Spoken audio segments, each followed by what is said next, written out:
Salut à tous. Les amis, je vous souhaite la bienvenue sur la chaîne PMU Classe. Je vous espère très bien portant. Ici ça va. Comme d'habitude on va songer à ceux qui luttent pour la santé, prompt rétablissement à vous. Les amis, on va faire le pronostic quintet de ce mardi, direction Chantilly, ce mardi 24 juin 2025 pour le tiercé quartet quintet plus. Dans cette épreuve, le prix de la forêt de Chantilly et le NA devront s'affronter par temps. La course sera disputée sur 1200 mètres. Chers amis parieurs, les chevaux favoris et plus ou moins incontournables du quintet du jour. Nous avions eu aussi les avis des entraîneurs, des jockeys, et des spécialistes du PMU pour vous. Donc les amis, prenez note, et faire votre choix à la fin de vidéo.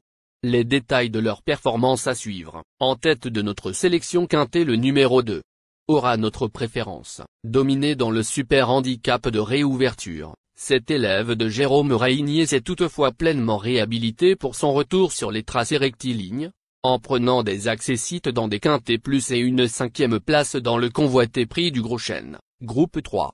Une nouvelle fois confié à Christian Demuro et de retour sur un parcours qu'il affectionne, il peut s'imposer. Plus d'informations sur son état actuel à l'entraînement avec le reporter. Il s'explique. National Service, 2, a retrouvé son meilleur niveau. À l'arrivée de ses deux dernières sorties dans des quintets plus sur ce parcours, il s'est ensuite remarquablement comporté dans un groupe 3 sur le kilomètre. Il a montré sa compétitivité à cette valeur, s'entend très bien avec Christian Demuro et va trouver le bon terrain qu'il affectionne.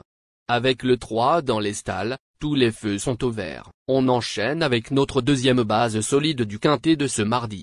Numéro 8. Après un échec sur le toboggan de Longchamp, ce représentant de la Scuderia Micolo s'est brillamment réhabilité en se classant 3e du prix de Montagny, quintet plus de référence. Ce concurrent bien connu des parieurs aurait préféré un terrain bien plus souple, mais il possède tout de même suffisamment de qualité pour se placer, comme d'autres. On se renseigne davantage avec Cédric Boutin, entraîneur. Il s'explique. En dernier lieu, Scarface, 8, ne trouvait pas ses conditions idéales à Longchamp, sur un 400 mètres et en bon terrain. Il est dur et courageux, mais c'est quand même davantage un cheval de piste souple, voire lourde. Il s'est certes classé 3e d'une épreuve similaire le 6 mai sur ce parcours, mais je crois que la piste sera encore plus rapide cette fois. Sur sa forme, on peut tout de même l'envisager pour la 4e ou 5e place. Chers parieurs, la dernière minute du quintet de ce mardi. Numéro 12. Cette protégée de Corinne Baran de Barbe reste sur une bonne performance, se classant 2e sur le kilomètre de Paris-Longchamp, mais avait bénéficié d'une décharge ce jour-là. Elle apprécie le bon terrain et s'est déjà imposée sur le parcours qui nous intéresse. Comme d'autres, elle ambitionnera une place. Plus de précision avec Corinne Baran de Barbe, entraîneur. Il s'explique. Royal Vaud, 12, reste sur une très bonne sortie à Longchamp sur le kilomètre. Elle a déjà gagné sur le parcours du jour en bon terrain, et elle a tiré un bon numéro dans les stalles. Il va falloir compter avec elle. Les amis, soyez sympas. Faites ce simple geste encouragement, ça nous donne la force dans la recherche. Je termine la vidéo avec mon champ réduit. Restez jusqu'à la fin de la vidéo pour découvrir mon champ réduit. Les amis, suite de la sélection pour compléter notre ticket. On entame avec notre trouble fête incontournable du quintet de ce mardi. Numéro 9.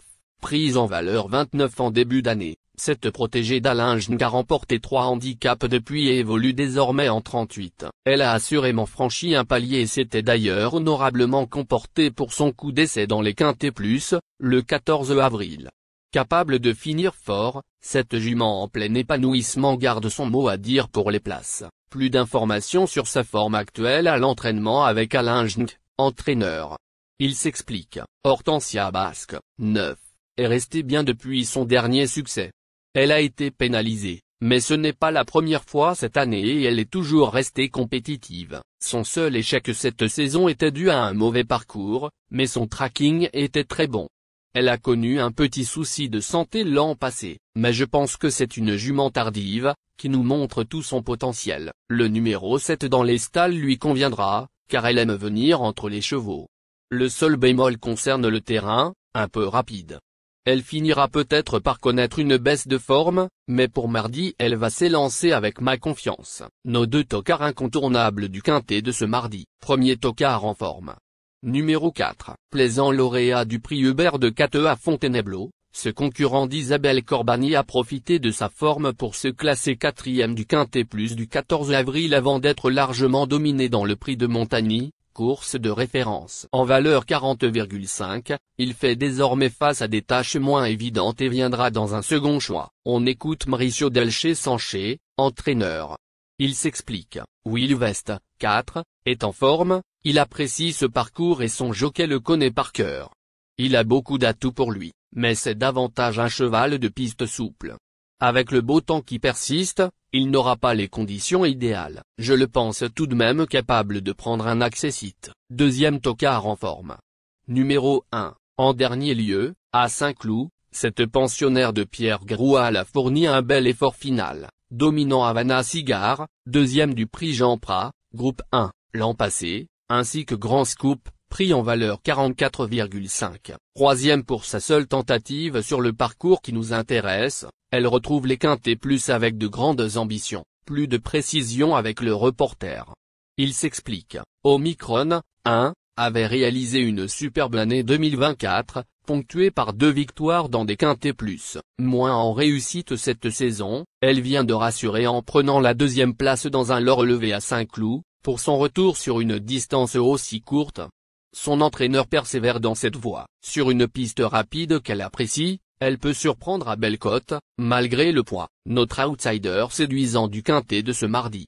Numéro 13. Principalement vu dans des courses à réclamer depuis le début de l'année, ce concurrent de Nicolò Rugani vient de prendre une intéressante 2e place pour son retour dans les handicaps. Il va toutefois monter de catégorie et aurait certainement préféré une piste plus souple.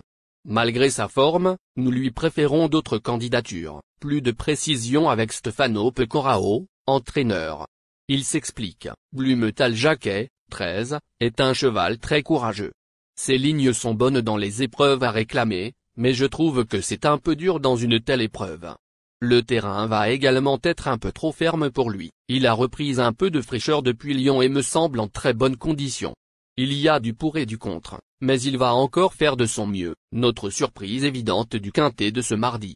Numéro 3, vainqueur d'un Quintet Plus sur la ligne droite de Dieppe l'été dernier, ce pensionnaire de George Dolls n'a toutefois pas pu franchir un palier par la suite. Bien que seulement 12e dans la course de référence, il a montré des progrès ce jour-là. Il n'évolue plus qu'en valeur 41,5 et trouve une belle occasion de refaire surface, sur un parcours où il a déjà vaincu. On écoute George Dolls, entraîneur. Il s'explique. Ozan, 3, est en bonne condition physique. Il est sur la montante et arrive dans sa période favorite. Il a également été abaissé d'1 kilo, ce qui va l'aider dans sa tâche. En revanche, il a une nouvelle fois tiré un numéro en dehors, comme lors de ses 2 dernières sorties.